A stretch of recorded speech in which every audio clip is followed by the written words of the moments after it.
В Советском районном суде началось рассмотрение дела о нападении на сотрудников полиции. Июльской ночью на улице Чишмеля 4 нетрезвых молодых людей вели себя очень громко, мешая спать жителям дома. Прибывшие стражи порядка не смогли успокоить молодых людей, которые пошли на людей в форме в рукопашную. В ответ полицейские применили табельное оружие, ранив 2 нападавших. Айрат Назипов о старте процесса.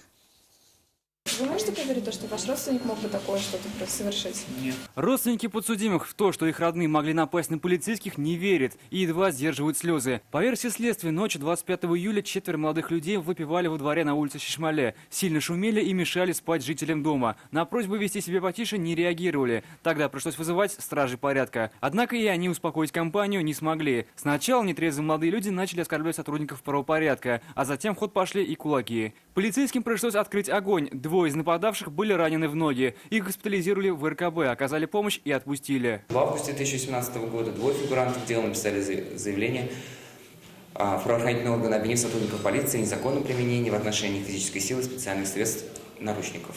Однако сам момент конфликта попал на записи камер видеонаблюдения. Потерпевшими в этом деле признано 5 сотрудников полиции. Сегодня в зале суда было зачитано обвинительное заключение. Подсудимым предъявлено обвинение в применении насилия в отношении представителей власти, оскорблении представителей власти и в заведомо ложном доносе.